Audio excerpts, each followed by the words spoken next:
एक बड़ा कॉमन सा प्रश्न अक्सर दिमाग में आता है। एक तरफ हम कहते हैं कि ईश्वर की मर्जी के बिना पत्ता भी नहीं हिल सकता, मतलब जो करता है वो ईश्वर है।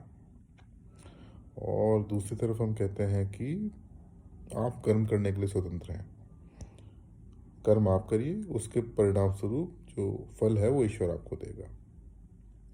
तो प्रथम दृष्टया एक विरोधाभास उत्पन्न होता है मन में कि करता कौन हुआ, फिर ईश्वर है या मैं हूँ। तो इसको मैं थोड़ा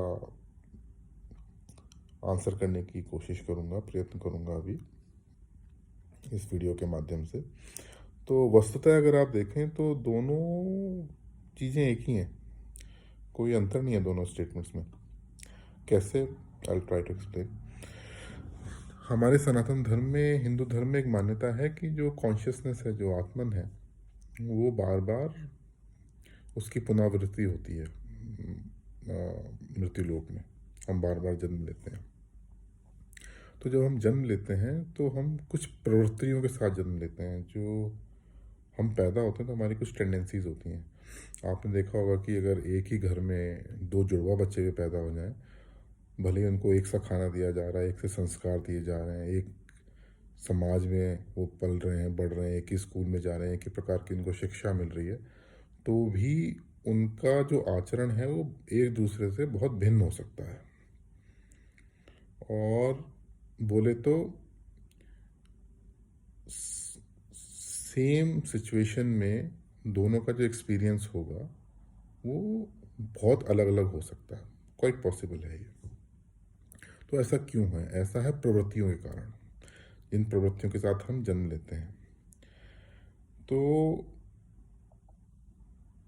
क्योंकि मेरी एक प्रवृत्ति है, मेरी एक नेचुरल टेंडेंसी है,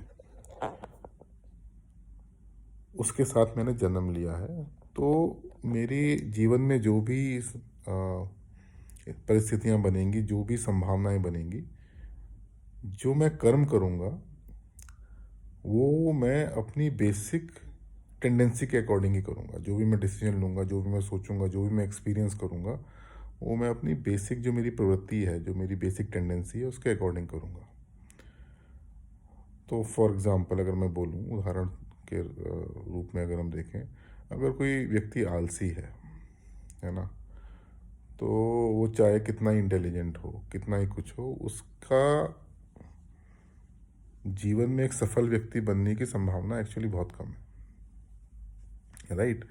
तो उस तरह से हम कह सकते हैं कि क्योंकि आप एक प्रवृत्ति के साथ पैदा हुए, तो आप किसी भी परिस्थिति आपके जीवन में आए, कोई भी आए, आप एक सर्टेन वे में ही रिएक्ट करेंगे, आप एक सर्टेन वे में ही सोचेंगे, आप एक सर्टेन वे में ही उसको एक्सपीरियंस करेंगे, और आप एक सर्टेन वे में ही उसके साथ डील करेंगे। तो इस तरह से अगर हम देखें तो सब कुछ फिक्स है, तो सब कुछ ईश्वर कर रहा है। तो ईश्वर ने आपको प्रदान की हैं वो प्रवृत्तियाँ, ईश्वर से ही सब कुछ है। तो उन प्रवृत्तियों के अनुसार आपके कर्म निर्धारित हो रहे हैं। तो इस तरह से हम कह सकते हैं कि सब कुछ जो है वो पहले से निर्धारित है। लेकिन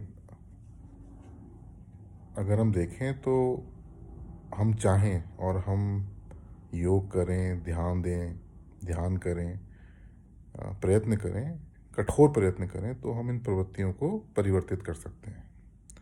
ये प्रवृत्तियाँ चेंज हो सकती हैं। बहुत मुश्किल है, बहुत मुश्किल है, लेकिन किया जा सकता है। तो अगर हम एक सार्थक प्रयत्न इस दिशा में करें तो प्रवृत्तियों पे काफ़ी हद तक काबू किया जा सकता है और उनको परिवर्तित भी किया जा सकता है।